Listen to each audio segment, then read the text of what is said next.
자, 여러분 안녕하세요. 자, 여기서는 이제 우리가 교과서 50쪽을 한번 펴보자. 50쪽. 50쪽 해가지고 삼국시대에서 공부를 해볼 거야. 자, 배우기 전에 지난 시간에 내가 말했던 게 하나가 있는데, 자, 청동기 시대. 청동은 여러분 구하기가 어떻다 그랬어? 구하기 어렵다 그랬지.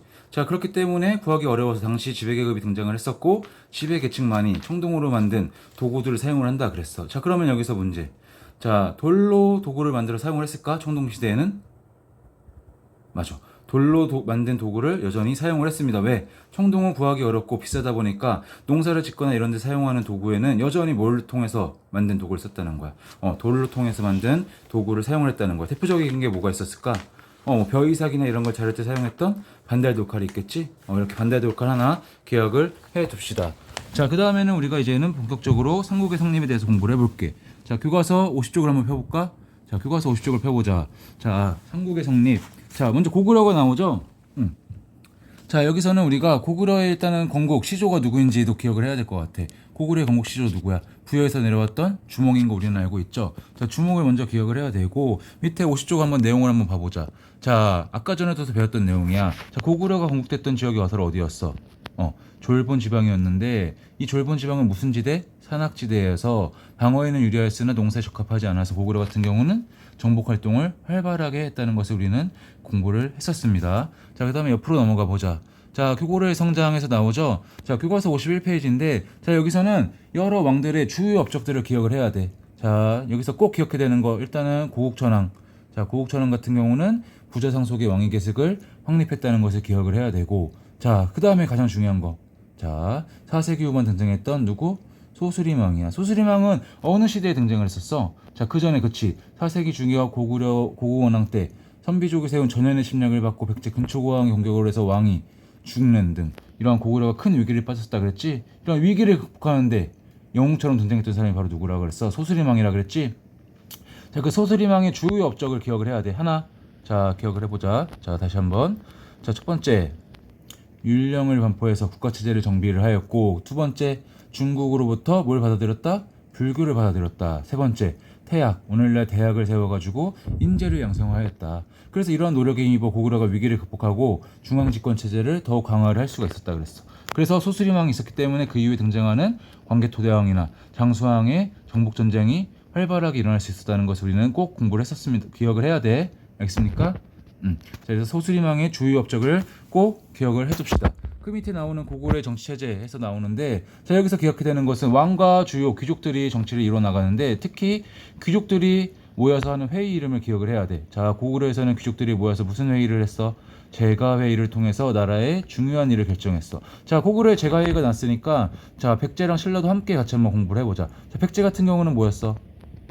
백제는, 자, 정사함회의가 있었지. 정사함에서 귀족들이 모여서 회의를 했었고, 신라 같은 경우는, 자, 무슨 회의?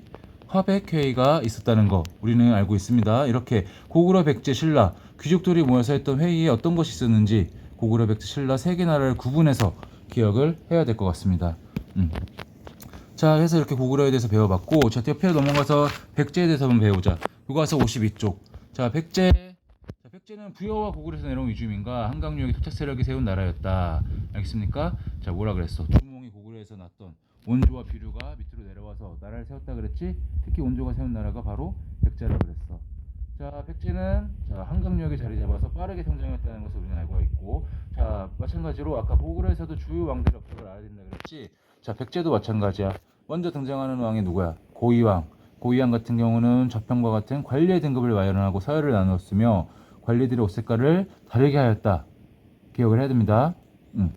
그 다음에는, 자, 백제 같은 경우도 어땠어? 마한에 있는 여러 소국들 중에 하나였다 그랬지. 그리고 원래 리더는 목주기였는데 이런 목지국의 자리를 누구 때? 자, 고이왕이 목지국을 병합을 하면서 마한의 리더 자리를 차지하고 결국에는 백제로 성장을 해 나간다는 것을 우리는 알고가 있습니다. 자, 그다음 옆으로 넘어가 보자. 교과서 53쪽. 여기가 바로 중요합니다. 왜? 누가 등장하기 때문에. 그렇지.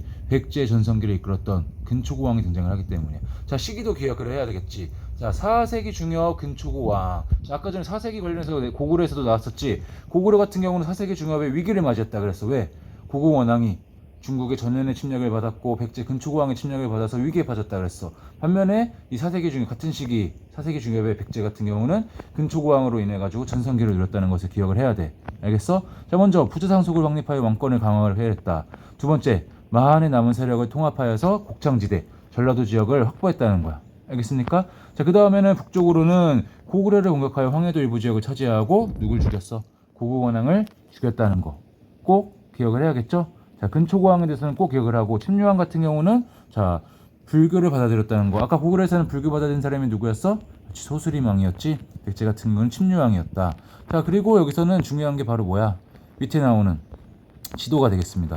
이 지도를 꼭 기억을 해야 돼. 왜? 이 지도로만 봐도 이거는 지금 4세기 중엽에 백제가 전성기를 누리고 있던 시기였구나 라는 것을 꼭 기억을 해야겠지. 위로는 고구려를 공격을 했어. 그리고 역사서에는 보면 뭐라고 나와있어? 백제가 요서지방이나 중국으로 진출했다는 기록도 남아있다고 했습니다. 이렇기 때문에 우리 여기 나와있는 4세기 백제의 세력 범위 이 지도를 꼭 기억을 해두자. 자, 그리고 그 위에는 아까 고구려에서 귀족들이 모여서 하는 회의가 있다 그랬지? 무슨 회의라 그랬어? 제가회의라 그랬지. 백제 같은 경우는 정사함에 모여서 회의를 했다. 정사함 회의를 꼭 기억을 해둡시다. 자, 그 다음에 뒤로 넘어가 보자. 자, 교과서 54쪽을 볼까? 자, 54쪽에는 신라가 나오지. 신라 삼국 중 마지막으로 체제를 갖추다. 자, 고구려의 건국시조 같은 경우는 누구였어? 주몽이었지. 백제의 건국시조는 누구였을까? 고구려에서 내려왔던 온조였고, 신라 같은 경우는 건국시조가 그렇지 박격거세였고, 신라 같은 경우는 특이하게 자, 박씨 뭐라 그랬어? 박석김 세계 성씨가 돌아가면서 왕위를 이었다 그랬어. 기억을 해야 돼. 자, 그러면서 신라의 중요한 내용이 하나 나옵니다. 한반도 동남쪽에 치우쳐져 있어 뭐라 그랬다는 거야. 자, 그 당시 강지에서 가장 선진국이었던 중국의 문물을 받아들이기 어려워서 고구려나 백제에 비해 체제 정비와 국가 통합이 늦었다는 거. 왜? 동남쪽에 치우쳐져 이런 지리적인 위치에 따라서 발전이 느렸다는 거야. 기억을 합시다. 자, 밑에 보면 신라의 성장. 자, 여기서도 중요한 거 나오겠죠? 신라의 여러 왕들이 업적을 알아야 되는데, 자, 4세기 중반 내무랑 때부터 뭐라 그래? 자, 고대 국가를 성장하여 드디어 박석김 세계 성씨가 돌아가는 게 아니라 그때부터 김씨만이 왕위를 이어나갔다. 그리고 왕의 칭호도 뭐라고 했다고? 자, 원래는 뇌물 마리간이었다는 거야. 알겠습니까? 뇌물 마리간. 그 뇌물왕 시기에 있었던 중요한 사건이 하나가 있죠. 바로 뭐야? 자, 신라의 외가 침입해오니까 신라가 누구한테 도움을 요청합니까? 고구려 광개토대왕의 도움을 요청을 했고, 광개토대왕이 직접 군대를 이끌고 내려와서 신라에 침입했던 왜군을 격퇴를 했다 그랬어. 기억을 해야 돼. 그러면서 밑에 나오는 왕의 칭호가 어떻게 변했는지 기억을 해야 될 것 같아. 교과서 54쪽 밑에 있는 신라의 왕호변천 나오죠. 자, 별표 쳐놓고 기억을 해놓자. 거사관 차차홍 이사금이었다가, 자, 뇌물 때부터 뇌물 마리간이라고 불렸고, 그 다음에 나중에 등장하는 지징왕 때 드디어 왕이라는 칭호를 사용을 했다는 거 기억을 해야 됩니다. 중요한 거야. 자, 그 다음에 옆으로 넘어가 보자. 교과서 55쪽을 넘어가 보자. 자, 55쪽에도 똑같이 귀족들의 회의가 나오죠. 자, 고구려는 제가회의, 백제는 정사함회의, 신라는 화백회의가 있었다는 거 기억을 해야 되고, 자, 그 다음에 중요한 거. 자, 신라에는 뭐라고 나와 있어? 골품제라는 신분제도, 독특한 신분제도가 있었다고 하는 거야. 이 골품제 꼭 기억해야 돼. 골품제는 성골과 진골로 이루어진 골제와 육두품에서 1두품까지 두품제로 나누어져 있었는데, 자, 원래 초기에는 성골에서만 왕이 나왔다가 성골에서 배가 끊기게 되는 거야. 아들이 더 이상 나오지 않으면서 성골에서 이제 누구로 넘어가? 진골로 넘어가게 돼서 진골에서만 왕위가 이어지게 됩니다. 자, 그리고 이런 성골, 진골과 육두품은 엄청난 차이가 있다 그랬지? 왜? 진골 같은 경우는 모든 관직 올라갈 수가 있었어. 능력이 없든 있든 1등 1급 공무원까지 올라갈 수 있었는데, 육두품이나 이런 밑에 있는 두품들은 아무리 능력이 뛰어나고 해도 높은 지위의 위치로 올라갈 수가 없었다. 이렇게 신라는 골품제라는 신분제도가 있었다는 거 기억을 꼭 해놓읍시다. 그래서 이 두품제, 골품제에 대한 내용이 밑에 나와 있죠. 자, 골품제에 따라 뭐라 그래? 정치, 사회활동과 일상생활까지 제한을 받았다. 최고 귀족인 누구? 진골은 중유관직을 독점을 했어. 하지만 밑에 있는 육두품이야 일반 귀족들은 관직 승진에 제한이 있었다. 게다가 뭐라 그래? 집의 규모, 스레의 크기, 옷차림도 골품제에 따라 결정했다는 거야. 육두품은 아무리 돈이 많고 능력이 좋아도 높은 관직에 올라갈 수도 없고, 좋은 옷을 입거나 좋은 집에서 살 수가 없었다는 거. 왜? 무엇 때문에? 그렇지, 골품제라는 신라의 독특한 신분제도 때문이다. 기억해 둡시다. 자, 그러면서 밑에 나오는 문제 나와 있죠? 자, 이 문제들도 꼭 기억을 해두자. 특히 고구려, 백제, 신라를 구분하고 있는데, 이 중에서도 귀족회의에는 무엇이 있었는지 기억을 해 둡시다. 알겠습니까? 자, 이제 다음에는 뒤로 넘어가서 이제 교과서 56쪽 내용을 한번 살펴보겠습니다. 자, 교과서 56쪽 내용을 한번 살펴볼게. 잠깐만. 자, 교과서 56쪽부터는 삼국의 발전과 가야에 대해서 나오죠. 자, 삼국의 발전. 방금 전에 삼국의 성장을 배웠고 이제는 삼국이 어떻게 발전했는지를 알아볼 거야. 교과서 56쪽을 보면은 자, 광개토대왕. 자, 고구려 4세기 중반에 엄청난 위기에 빠졌었죠. 고궁원왕 때 위에서는 중국이 전면에 침략해오고 남쪽에서는 백제 근초광이 침략해왔어. 그 다음에 이거를 극복했던 게 바로 소스림왕이었어. 소스림왕 때 율령을 반포하고 불교를 수용을 하고 태학을 설립해서 인재를 양성하면서 이런 것들을 통해서 위기를 극복했어. 그런 힘이 있었기 때문에 광개토대왕이나 장수왕이 등장한다 그랬죠. 자, 광개토대왕 같은 경우는 자, 뭐라 그래? 중국의 분열기. 중국에서도 한 나라로 통일됐던 게 아니라 여러 나라들이 형성이 돼 있었는데 이 나라들끼리 서로 싸우는 틈을 타서 대규모 정복 사업을 펼치고 영토를 확장을 했다는 거야. 자, 그래서 고구려의 광개토대왕의 정복 전쟁 어떤 내용이 있는지 꼭 기억을 해야 되겠습니다. 자, 그리고 그 옆에 넘어와서 교과서 57쪽에 그렇지 장수왕에 대해서 꼭 기억을 해야 돼. 장수왕 별표 쳐놓자. 광개토대왕의 뒤를 이은 장수왕은 자, 밑에 나오는 내용 중요합니다. 수도를 어디로 옮겼다? 평양으로 옮겼다. 자, 고구려가 초반에 나라가 세운 땅은 졸본이었고 졸본에서 그 옆으로 국내성으로 천도를 했었고 그 다음에 장수왕 때는 평양으로 수도를 옮겼다. 기억을 해야겠죠? 그 다음에 드디어 평양으로 수도를 옮긴 다음에 뭘 시행했다는 거야? 본격적으로 남진정책을 추진하였다. 자, 남진정책 별표 아무리 쳐도 부족하지 않아. 남진정책 장수왕 하면은 뭐? 남진정책이야. 자, 그럼 장수왕은 어디로 영토를 확장했는지 한번 보자. 자, 고구려가 평양으로 수도를 옮기고 남쪽으로 진출을 했어. 그러니까 백제와 신라 같은 경우는 고구려의 위협을 느끼고서 나제 동맹을 맺었다는 거지. 하지만 이걸로 또 막을 수가 없었어. 장수왕은 백제를 공격하여 백제의 수도였던 한성을 함락하고 백제의 왕이었던 누굴 죽였어? 계로왕을 죽였습니다. 백제의 왕이었던 계로왕을 죽였어, 장수왕이. 그러면서 남한강 유역을 진출하여 한반도 중부지역까지 영토를 확장했는데 자, 고구려 장수왕 때 이곳 한반도 중부지역까지 내려왔다는 사실을 우리는 남아있는 충주 고구려비를 통해서 알 수가 있다 그랬어. 자, 그때 보면은 교과서 57쪽 밑에 보면은 이런 고구려 전성기 시대의 지도와 그 다음에 당시 활약을 알 수 있는 유물들을 알 수가 있지. 자, 일단은 자, 이 당시 5세기 초의 지도, 한반도 지도, 고구려가 어때? 북쪽으로 쭉쭉 뻗어나가고 밑으로 장수왕 때 남진 정책을 통해서 밑으로 내려간다는 사실을 알 수가 있고 특히 장수왕이 한반도 중부 지역까지 진출했다는 사실을 우리는 자, 충주에 남아있는 충주 고구려비를 통해서 알 수가 있다고 했습니다. 중후에 교과서 57쪽 밑에 있는 내용이야. 지도 5세기 한반도의 정세. 아, 고구려가 전성기구나. 4세기에는 백제가 전성기였고 5세기는 고구려가 전성기였구나. 그리고 장수왕의 남진 정책을 우리는 한반도 충주에 있는 충주 고구려비를 통해서 알 수가 있다고 했습니다. 자, 그 다음에는 뒤로 넘어가 보자. 자, 교과서 58쪽. 자, 백제의 중흥, 백제에 대해서 한번 공부를 해볼게. 자, 방금 전에 5세기에 광개토대왕인 장수왕 때에 이어서 백제가 장수왕의 침략으로 인해서 위기에 빠졌다 그랬지? 자, 그랬을까 백제가 한강유역을 상실하고 수도를 어디로 옮겼다 그랬어? 그렇지. 웅진 지방으로 수도를 옮겼다 그랬어. 오늘날 공주 지역이었어. 자, 그 다음에 이런 백제의 위기를 극복하기 위해 고구려에서도 위기를 극복하는 왕이 등장을 했었지. 소스림왕이 있었어. 백제는 누가 등장을 했다? 그렇지. 동성왕이 등장을 해서 이를 극복하기 위해서 신라 왕실과 기존에 맺었었던 신라와의 동맹을 혼인까지 맺음으로써 더욱 강화를 한 거야. 그러면서 고구려의 남진 정책에 대응을 하고 왕권을 강화를 시켰다 그랬어. 뒤이어 등장하는 무령왕 같은 경우는 지방에 22 담로를 설치하고 이곳에 누굴 파견했다는 거야? 왕족을 파견을 해서 귀족들이 반란을 일으키거나 딴 생각을 먹지 못하게 감시를 했다는 겁니다. 알겠습니까? 자, 그러면서 밑으로 넘어가서 자, 교과서 59쪽이 여러분 중요할 것 같아. 백제에 관련해서는. 자, 무령왕의 뒤를 이은 누구? 그렇지. 성왕 별표 쳐놓자. 성왕 별표. 자, 성왕은 뭐라고 나와 있어? 자, 웅진 지역에서 넓은 평야와 강을 끼고 있는 사비. 오늘날 부여로 수도를 옮겼습니다. 자, 백제의 수도 변천을 알고 있어야 돼. 처음에는 한성. 오늘날 서울이었던 한성에다가 수도를 통해서 나라를 세웠고 그 다음에는 자, 계로왕 때 고구려 장수왕의 침략으로 인해서 한성이 함락이 되고 어디로 옮겼어? 오늘날 공주인 웅진으로 수도를 옮겼고 그 다음에 성왕 때는 옆에 있었던 오늘날 부여인 사비로 수도를 옮겼다. 알겠습니까? 자, 그러면서 나라 이름을 물어볼 것도 있대. 일시적으로 남부여. 왜? 백제의 뿌리를 찾아가면 어디서부터 시작돼? 부여에서부터 시작되지. 왜? 고구려의 왕이었던 주몽의 아들이 바로 온조였지. 주몽 같은 경우는 어디서 태어났어? 부여에서 태어났지. 그렇기 때문에 백제 같은 경우는 그 뿌리를 부여에서부터 찾았다는 거야. 그래서 남쪽에 있는 부여를 해가지고 남부여라고 하는 겁니다. 자, 그래서 성왕 때 대표적인 업적들을 우리는 기억을 해야 돼. 자, 여기서도 특히 우리가 기억해야 되는 거 밑에 나옵니다. 자, 뭘 알아둬야 돼? 자, 성왕은 자 뭐라 그래? 자, 기존의 성왕 백제 같은 경우는 신라와 동맹을 맺은 관계였지. 나제 동맹을 통해서 뭐라 그랬어? 어디를 되찾아?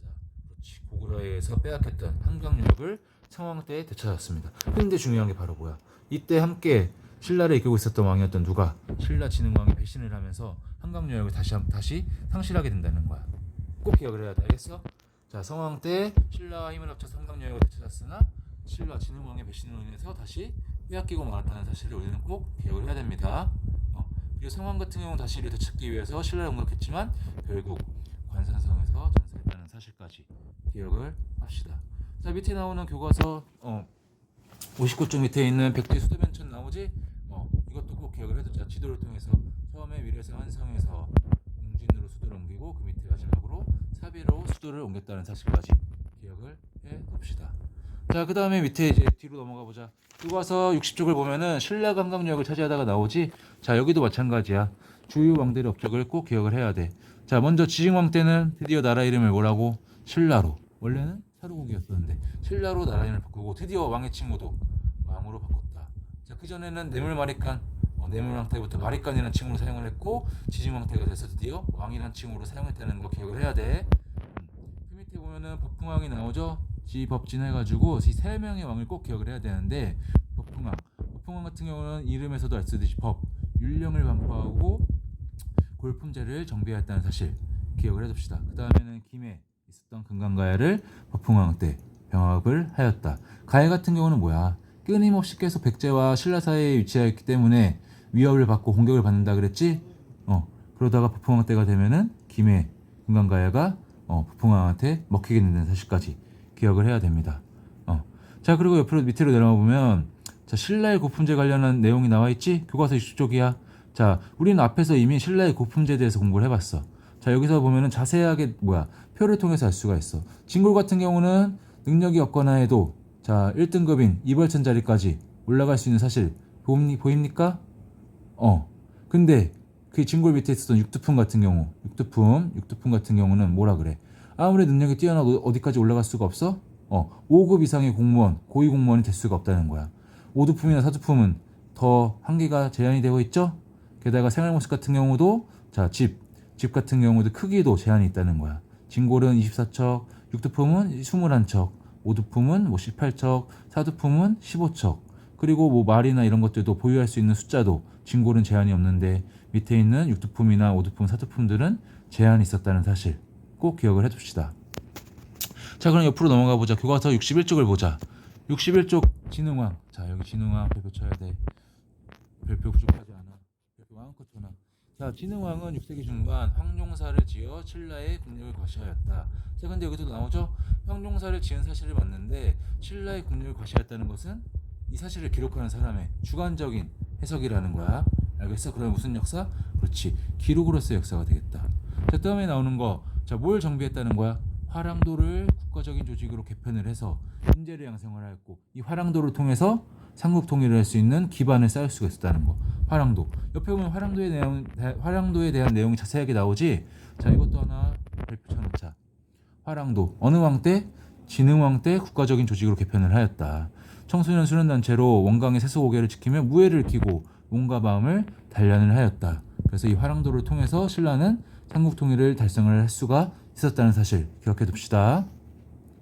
자, 그러면서 진흥왕은 영토 확장에 나섭니다. 누구와 함께 손잡고? 그렇지. 백제 성왕과 손을 잡고 고구려가 장악하고 있었던 한강 유역을 점령을 하였는데 어떻게 하는 거야? 원래는 백제와 신라가 둘이 나눠 갖기로 하였지? 근데 신라 진흥왕은 배신을 때림으로써 한강 유역을 모두 장악을 하였다는 거야. 알겠습니까? 그러면서 이제 한강을 통해서 중국과 직접 교육을 할 수 있게 되고 더욱더 신라는 발전을 할 수 있게 되는 거. 그 다음에 나오는 사실 진흥왕은 고령의 대가야를 병합했다. 가야. 아까 전에 법흥왕, 진흥왕 전이었던 법흥왕 같은 경우는 어디였어? 김해의 금강가야를 병합을 하였지. 진흥왕은 그 다음에 리더 자리를 이었던 고령의 대가야를 병합을 하였다. 알겠습니까?